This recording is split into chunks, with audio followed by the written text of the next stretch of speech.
अस्सलाम वालेकुम। आज हम जिस शख्सियत की बात करने लगे हैं उनका नाम गुलजार है। वो बरसगीर के बहुत बड़े शायर थे जिनका ताल्लुक जेलम से था। उस कहानी की इब्तिदा जेलम के करीब दीना की एक गली में वाक़े एक मकान से होती है। ये वो साल था जब दीना के एक सिख घराने में सरदार मक्खन सिंह कलड़ा के घर एक बच्चा पैदा हुआ जिसका नाम संपूर्ण सिंह रखा गया। ये सरदार मक्खन सिंह की दूसरी बीवी से था। सरदार मक्खन को कारोबार के लिए दिल्ली रहना पड़ता था।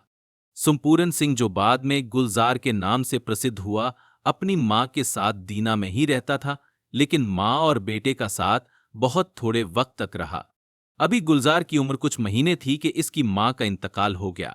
वो अपनी मां का इकलौता बेटा था। गुलजार को घर के करीब ही एक स्कूल में दाखिल करा दिया गया। उसी स्कूल से गुलजार ने 3 कक्षाएं पास की। सरदार मक्खन सिंह का दिल्ली में कपड़े का कारोबार था। कभी कभार वो दीना का चक्कर भी लगा लेते और नन्हे गुलजार से मुलाकात हो जाती। फिर उन्होंने फैसला किया कि गुलजार को लेकर दिल्ली मुंतकिल हो जाएं। उस वक्त गुलजार की उम्र सिर्फ 8 साल थी। गुलजार की वालदा की वफात के बाद उन्होंने एक और शादी कर ली थी। इस तरह 3 शादियों से उनके कुल 9 बच्चे थे, लेकिन गुलजार अपनी मरहूमा मां का अकलौता बेटा था जिसका कोई बहन भाई नहीं था। दिल्ली में गुलजार को एक स्कूल में दाखिल करा दिया गया। वो हर रोज स्कूल जाता और स्कूल के बाद वालिद के साथ इनकी कपड़ों की दुकान पर बैठता। रात को कुछ वक्त मिलता तो किताबों में गुजारता।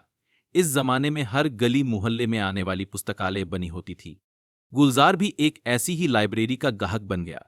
फिर इस लाइब्रेरी के मालिक ने गुलजार को एक ऐसी किताब पढ़ने को दी जिसने गुलजार की जिंदगी का रुख बदल कर रख दिया।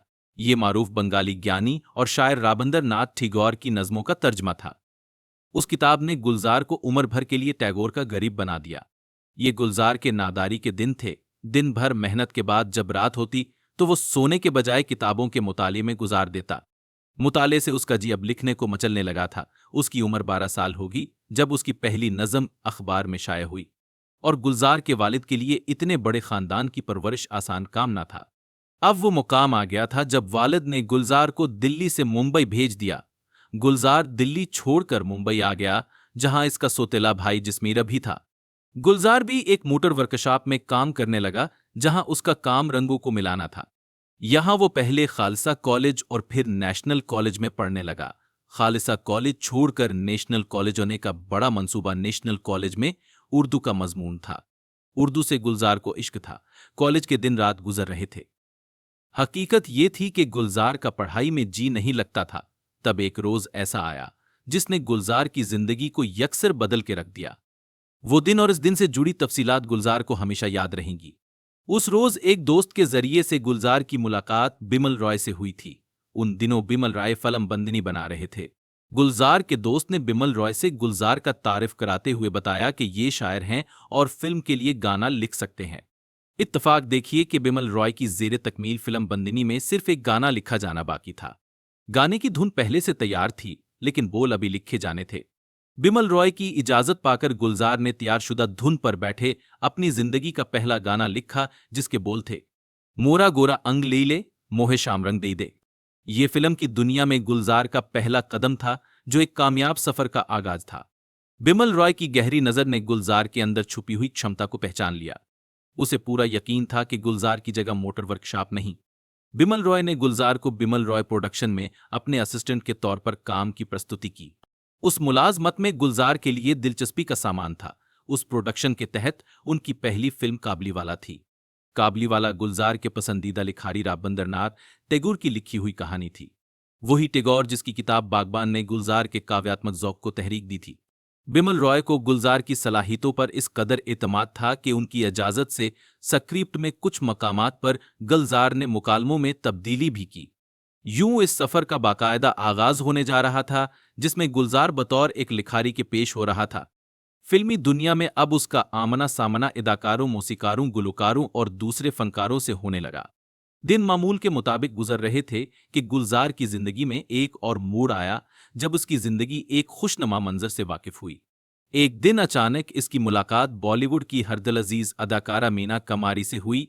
ये फिल्म बेनजीर का सेट था, जिसमें मीना कमारी काम कर रही थी और गुलजार बिमल रॉय के सहायक के तौर पर काम कर रहा था। मीना कमारी अमदा अदबी ज़ौक़ की मालिक थीं और खुद भी कविता कहती थीं। जब भी मौका मिलता दोनों एक दूसरे के पास बैठते और बातें करते। उन मुलाकातों में गुलजार को अंदाजा हुआ कि मीना कमारी अंदर से किस कदर शिकस्ता है, बिल्कुल गुलजार की तरह जिसके अंदर तन्हाई घर कर चुकी थी। गुलजार की मां उसके बचपन में इंतकाल कर गई थी। मां का चेहरा भी उसे याद नहीं था, फिर अपने ही खानदान में उसे अलग समझा गया। गुलजार के अंदर एक गहरी खामोशी थी, एक मुकम्मल खामोशी जिसका कोई किनारा ना था। गुलजार और मीना कमारी में मुश्तरक अदबी ज़ौक़ था। दोनों नरम दिल तबीयत के मालिक थे। दोनों एक दूसरे की महरूमियों से आशना थे। मीना कमारी शोहरत की बुलंदियों पर पहुंचकर एक मोजी मरज का शिकार हो गई। उसके पास सबसे कीमती नोटबुक थीं जिनमें वो अपनी शायरी लिख रही थी।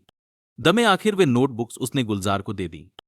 वो जानती थी कि एक वो ही था जो उस खजाने की वक़्त से बाखबर था और उसकी हिफाजत कर सकता था। बिमल रॉय के साथ वाबस्ता होने के बाद गुलजार पर मेहरबान हो रही थी, लेकिन गुलजार की फनी जिंदगी का पहला संग मील उस वक्त आया जब उसे फिल्म आनंद के गाने लिखने की पेशकश हुई। यहीं से गुलजार ने बतौर नगमा निगार खुद को मनवाया। उसके बाद फिल्मों की एक तवील फहरिस्त है जिनमें गुलजार ने अपने गीतों के रंग भरे। नगमा निगार के साथ साथ गुलजार ने हिदायतकारी का भी आगाज कर दिया था। फिल्म मेरे अपने में गीतों के साथ साथ हिदायतकारी भी की। मौसम और आंधी के बाद गुलजार शोहरत के बुलंद तरीन दर्जे पर पहुंच गया। गुलजार और बंगाल का भी एक दिलचस्प रिश्ता है। बहुत कम लोगों को मालूम है कि गुलजार जहलम के कस्बे देना में एक पंजाबी सिख घराने में पैदा हुआ। उर्दू और फारसी से मोहब्बत का रिश्ता है और बंगाली जबान में महारत हासिल की। बंगाल से उसका रिश्ता तब हुआ जब गुलजार ने राबंदर नाथ ठिगोर के शहर सुखन में कदम रखा। एक और बंगाली किरदार जिसने गुलजार की जिंदगी का रुख बदल दिया बमल राय का है, जिसने गुलजार को मोटर वर्कशॉप से निकाला और फिल्म की दुनिया से मुतारिफ कराया, जहां नगमा निगार ने गुलजार को बुलंदियों पर पहुंचा दिया। गुलजार की जिंदगी में तीसरा बंगाली किरदार अदाकारा राखी का था, जिससे गुलजार की मुलाकात एक फिल्म के दौरान हुई। दोनों ने एक दूसरे को देखा और पसंद कर लिया। यूं उनकी शादी हो गई। इस शादी से उनकी एक बेटी हुई। गुलजार ने उसका नाम बूस्की रखा। बूस्की एक कपड़े का नाम है जो अपनी नरमी और नफासत से पहचाना जाता है। शायद उसमें गुलजार का अपना तजुर्बा शामिल हो, जब वो दिल्ली में स्कूल से आने के बाद अपने वालिद की कपड़ों की दुकान में काम करता था और कपड़ों से आगाह था। गुलजार राखी और बूस्की एक खूबसूरत तकून की तरह थे। गुलजार जो पाकिस्तान के कस्बे दीना में पैदा हुआ, राखी जिसका ताल्लुक मौजूदा बांग्लादेश से था, और बूस्की जो भारत में पैदा हुई थी।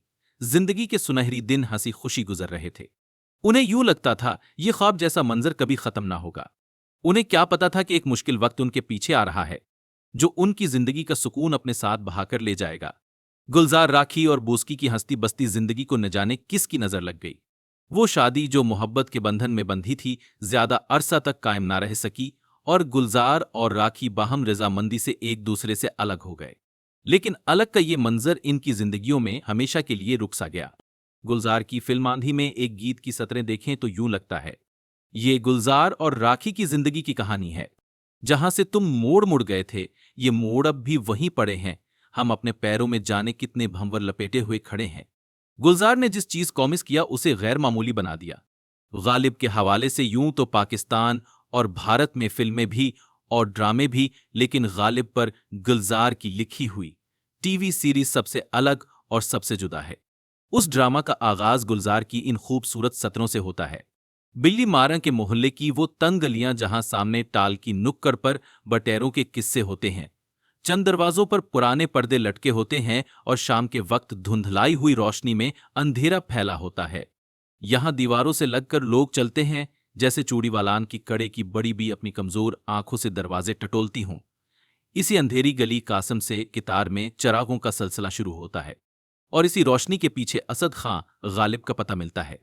गुलजार की रूपक उसकी गहरी नजर और मुशाहिदे का नतीजा है और उनमें गुलजार का इनफरादी रंग नजर आता है। उसका अंदाज खास और अलग होता है जो उसे दूसरों से मुख्तलिफ बनाता है। गुलजार हमेशा नयापन तलाश करता रहता है। उसकी हर फिल्म अंदाज और तख्लीकी सोच पेश करती है। मौसम आंधी इजाजत कोशिश नमकीन, लेकिन हर फिल्म इजहार के मुनफरिद रंगों से आरास्ता तख्लीक के नए जायकों से आशना करती है। गोल्डन टेम्पल पर हमले के बाद जब खालिस्तान की तहरीक जोर पकड़ गई तो गुलजार ने इस हिसास मौजू पर माचिस के नाम से एक फिल्म बनाई जो इस मौजू पर बनाई गई अहम तरीन फिल्म है। इस फिल्म की कहानी, डायरेक्शन और गाने ने उसे एक बहुत बड़ी तख्लीक बना दिया है। फिल्म के तमाम गाने अपने खास अंदाजे बयान की वजह से लोगों के दिलों में बस गए। फिल्म उन नौजवानों की कहानी है जो मज़ाहमत की तहरीक में शामिल होने के लिए अपने गांव घरों और प्यारों को छोड़कर बहुत दूर चले गए थे। ये नौजवान जब अपने छोड़े हुए गांव को याद करते हैं तो गुलजार के लफ्जों में गुजरे हुए दिनों की रोशनी नजर आती है। आप गुलजार के इस गीत की कुछ लाइंस पढ़ें और पुरानी यादों की तपिश महसूस करें। हमने वो गलियां छोड़ दी जहां तुम्हारे कदमों के निशान होते थे। जब तुम हंसते थे तो तुम्हारे गालों पर हंसी के निशान पड़ जाते थे। तुम्हारी कमर के बल परिंदे उड़ते थे। तुम्हारी हंसी सुनकर फसलें पक जाती थी और तुम्हारी एड़ी से धूप उड़ती थी। गुलजार की एक और फिल्म जो मुझे एक अरसे तक हंट करती रही और जिसे मैंने कई बार देखा और हर बार गुलजार के हुस्ने तख्लीक का कायल हुआ, उसका नाम अजाजत है। ये फिल्म तकनीकी एतबार से एक अहम फिल्म है जो एक रेलवे स्टेशन से शुरू होती है और इसी स्टेशन पर खत्म होती है। अजाजत की कहानी, नसीरुद्दीन शाह और रेखा की अदाकारी और गुलजार के गानों ने इस फिल्म को सदाबहार बना दिया। एक गीत की सतरें मुलाहिजा करें और देखें गुलजार की रफ़ात ख्याल कैसे कैसे मंजरों की तश्कील करती है। मेरा कुछ सामान तुम्हारे पास पड़ा है, उनके कुछ भीगे भीगे दिन रखे हैं और मेरे एक खत में लिपटी रात पड़ी है, वो रात बुझा दो। पतझड़ के मौसम में कुछ पतों के गिरने की आवाजें थीं जो बहार की तरह दिल में आई थीं। वो शाख जो अब भी है उसे गिरा दो, बस मेरा सामान लौटा दो। मुझे हर बार यूं लगता है कि जब गुलजार गए वक्तों को याद करते हैं तो वो सब पुराने दिन जो वक्त में कहीं खो गए थे, गुलजार के सहर तराज कलम से एक बार फिर जाग उठते हैं। ऐसा महसूस होता है गुलजार की जाती जिंदगी में भी माजी के गए वक्तों के लम्हे उन्हें अपनी छप दिखाते। माजी से जुड़ी हुई यादें उन्हें बेचैन रखती हैं। उन यादों में से एक याद जहलम के करीब वाकई दीना के एक कस्बे से जा मिलता है, जिनके बारे में गुलजार ने कहा था, नजर में रहते हो जब तुम नजर नहीं आते। गुलजार बंबई की रोशनियों में भी दीना के मट्टी के चरागों को नहीं भूला था। उसकी यादों में दीना के मोहल्ले की इस तंग गली का वो मकान हमेशा महकता रहता था जहां वो पैदा हुआ। वो अपने दीना की छब अपने दोस्तों को भी दिखाना चाहता था, लेकिन उसके जहन की दीवारों पर दीना के जो गुल बूटे महक रहे थे, वो चाहता भी तो अपने साथियों को नहीं दिखा सकता था। उसका अक्स गुलजार की एक नज़म की इन सत्रों में देखा जा सकता है। मैं तुम्हें सरहद पार दीना ले गया था, जहां वो घर दिखाया था जिसमें पैदा हुआ था। वो छत भी दिखाई थी जिस पर सरिये लगा हुआ जंगला दिन भर धूप में मेरे आंगन में छांव की तरह आता जाता था। मैंने तुम्हें दीना में वो सरसों के खेत भी दिखाए थे जिनके फूल तुम्हें ख्वाबों में कच्चे खिलाए थे, मगर ये सब बस ख्वाबों में ही मुमकिन है। उसका दीना उसे अपनी तरफ बुलाता था। उसके नीला आसमान, उसके ऊंचे नीचे टेले, इसके सरसों के लहलहाते खेत और इसके साफ पानियों के चश्मे मुंबई की मसरूफ जिंदगी में भी उसका दिल खींचते थे। और फिर गुलजार का दिल शिद्दत से दीना से मिलने के लिए बेकरार हो जाता था। पाकिस्तान से गुलजार का रूप उसकी शायरी थी। अहमद नदीम कासमी के रिसाले फ़नून में उनकी नज़में छुपती थीं। कासमी साहब से गुलजार का ताल्लुक खातिर था। गुलजार की किताबें यहां भी शाये हुई थीं। यूं पाकिस्तान में गुलजार के चाहने वालों की एक कसीर तादाद थी।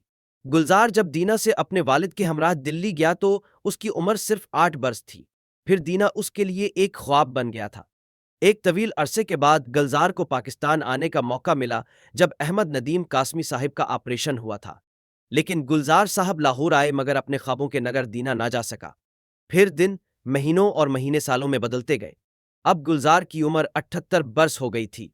गुलजार दौलत, शोहरत, इज्जत और कामयाबी की बुलंदियों को सर कर चुका था। लेकिन इसकी जिंदगी में एक आरजू थी, अपने बचपन के दीना को देखने की ख्वाहिश।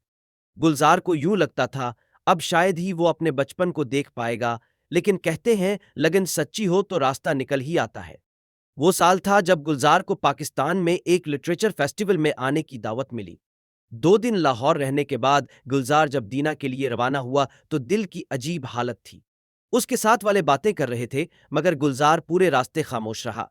वो 70 साल बाद अपने घर आ रहा था। सड़क के दोनों तरफ उर्दू में लिखे हुए साइन बोर्ड्स देखकर उसे खास मुसरत महसूस हो रही थी।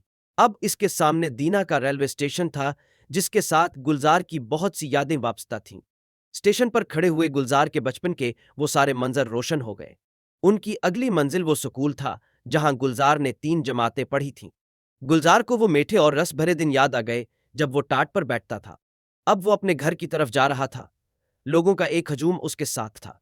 वो सबसे आगे आगे चलता हुआ सीधा अपनी गली में पहुंच गया। किसी जमाने में इस गली का दूसरा सिरा खेतों में खुलता था, लेकिन अब गली के आखिर में दीवार बन गई थी। 70 साल बाद वो अपने घर में दाखिल हो रहा था। घर के दर और दीवार वैसे ही थे। वो चुप था। गुलजार की ये कहानी हमें एक अहम पैगाम देती है। जिंदगी के बिछड़े रास्तों पर चलना एक जरूरत होती है, लेकिन उन रास्तों की तन्हाई हमें ये सिखाती है कि वक्त के साथ कुछ चीजें हमेशा के लिए गुम हो जाती हैं और हम उनमें से कुछ को दोबारा कभी नहीं पा सकते।